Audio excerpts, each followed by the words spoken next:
पार्टियां एक दूसरे को डुबोने के लिए कर रही हैं। जो नेता 8-9 साल से तनख्वाह दे रहा था हर किसी बंदे को, वो इलेक्शन के टाइम पे किसी को लात नहीं मार सकता। सच्ची बात है। ये जो लोग आप मेरे पीछे देख रहे हैं, ये सिविल डिफेंस के वो कर्मचारी हैं जिनकी सेवाओं को 31 तारीख को खत्म कर दिया गया है और पिछले कई महीनों से इनको इनकी सैलरी नहीं दी गई है। आपको बता दें, सिविल डिफेंस के अंदर ये जो कई आप यहाँ पर लोग देख रहे हैं, ये अलग अलग डिपार्टमेंट्स में काम करते हैं। इनकी अलग अलग अब समस्याएं हैं। अब इन्हें सेवा से बाहर किए जाने के बाद इनका क्या कुछ कहना है, दिल्ली सरकार से, केंद्र सरकार से इनका क्या कुछ मांग है, आइए चलते हैं और इनके पास और इनकी परेशानियों को जानते हैं। मैम क्या नाम है? गीता नाम है मैडम। मैम कौन से डिपार्टमेंट में काम करती हैं? मैडम रेवेन्यू डिपार्टमेंट में। आप रेवेन्यू डिपार्टमेंट में हैं। तो अब आप ये बताइए, क्या आप अपनी आप बीती इस कैमरे के आगे बताइए कि क्या क्या हुआ और क्या चाहती हैं सरकार से? मैडम हम 2008 से लगे हैं, रेगुलर ड्यूटी थी। मेरे हस्बैंड पैरालाइज है मैडम, मेरे घर में कोई छोटे छोटे मेरे बच्चे नहीं आ रहे हैं, तो मेरा घर का खर्चा कैसे चलेगा? तो इसलिए ड्यूटी से किस निकाला, क्यों निकाला? किसी भी राज्य का या देश का नेता इतना मूर्ख नहीं होता है कि इलेक्शन के टाइम पे उसकी जो पब्लिक है उसको हटा देगा। ठीक है, तो सिर्फ और सिर्फ जो है 2 पार्टियां हैं जो आपस में भिड़ रही हैं और उन पार्टियों के बीच में हम सिविल डिफेंस वॉलंटियर 40 डिपार्टमेंट में हैं जो कि पिस रहे हैं।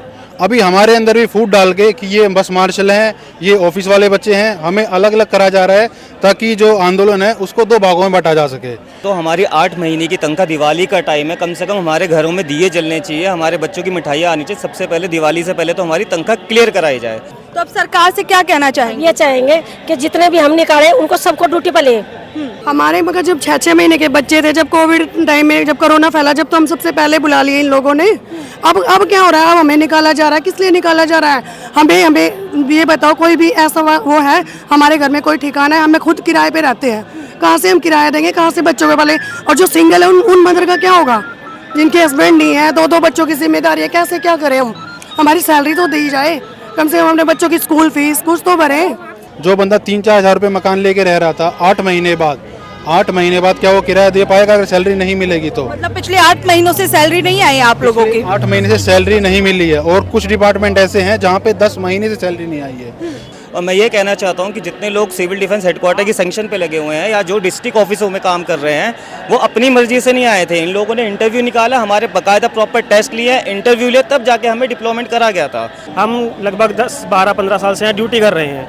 गवर्नमेंट को सोचना चाहिए कि ये कंटिन्यू रहे, इस तरह से कोई नोटिस पीरियड नहीं है और इस तरह से बाहर निकालना गलत तरीके से। हम 1% भी अगर इलीगल हैं, जिन बंदों ने हमारा रिक्रूटमेंट करा, जो अभी तक हमें सैलरी दे रहे थे, सभी को हटा दो डिपार्टमेंट से।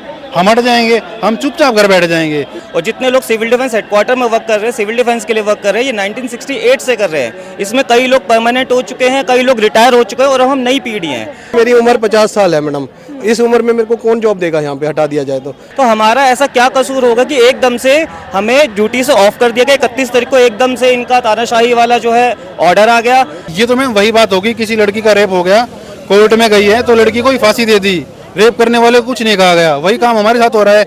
ये जो भी हो रहा है मैडम, ये अफसरों आपस में इनका क्या लड़ाई झगड़ा है हमें समझ नहीं आ रही। पॉलिटिकल पार्टीज का आपस में क्या लड़ाई झगड़ा है हमें कुछ समझ नहीं आ रहा है, लेकिन हमें क्यों सूली पे चढ़ाया जा रहा है? पार्टियां एक दूसरे को डुबोने के लिए कर रही हैं। जो नेता 8-9 साल से तनख्वाह दे रहा था हर किसी बंदे को, वो इलेक्शन के टाइम पे किसी को लात नहीं मार सकता। सच्ची बात है।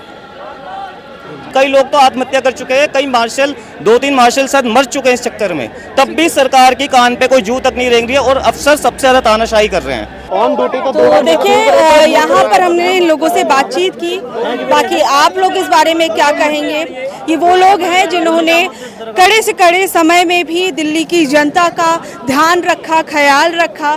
बाकी आप लोग इस बारे में क्या कुछ कहेंगे, नीचे देखिए कमेंट बॉक्स में ज़रूर बताइएगा और इस वीडियो को ज़्यादा से ज़्यादा शेयर ज़रूर करिएगा। धन्यवाद।